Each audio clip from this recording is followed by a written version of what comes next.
Pepper இட்லியும் செய்ய போகிறேங்க. இது வந்து குழந்தைங்களுக்கு லஞ்சு கொடுத்துட்டா அது விரும்பி சாப்பிடுவாங்க. அது தேவையானது வந்து நான் 4 இட்லி எடுத்துக்கிறேனுங்க. அது வந்து இப்படி கட் பண்ணி வச்சுக்கிறேன், குட்டி குட்டியாக கட் பண்ணி வச்சுருக்கிறேன். பாருங்க, கடாயை அடுப்பு வச்சுட்டேன். எண்ணெய் காஞ்சிடுச்சு. நம்ம கடுகு போட்டுக்கலாம். கடுகு போட்டுச்சுங்க. சோம்பு போட்டுக்கலாம். பொடியாக இந்த பூண்டு போட்டுக்கலாம். 2 வரமிளகா போட்டுக்கலாங்க கொஞ்சம் மணத்துக்கு.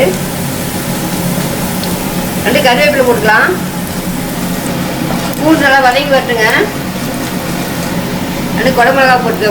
நீங்கள் வேணா இதுதான் போட்டுக்கங்க, இல்லாட்டி பரவாயில்ல. பூண்டு குடமிளகா நல்லா வதங்கி வந்துடுச்சு. நல்லா ஒரு மணமாக இருக்குது பாருங்க. கட் பண்ணி செஞ்சு போட்டுக்கலாங்க. பெப்பர் கொஞ்சம் போட்டுக்கலாம்.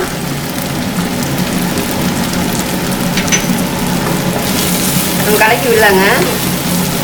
பூண்டு சோம்பு எல்லாம் போட்டு பெப்பர் எல்லாம் போட்டு வைங்களா, எல்லாம் கலங்கி வருது. லைட்டு உப்பு போட்டுக்கலாம்.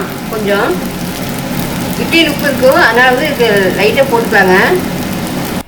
கொஞ்சம் மல்லித்தலை போட்டுக்கலாம். லைட்டாக கட்டி விடுங்க. ரெடி ஆயிடுச்சுங்க. இதே மாதிரி குழந்தைங்களுக்கு செஞ்சு கொடுத்தா விரும்பி சாப்பிடுவாங்க. நீங்கள் இதே மாதிரி செஞ்சு சாப்பிட்டு எப்படின்னு கமெண்ட் சொல்லுங்கள்.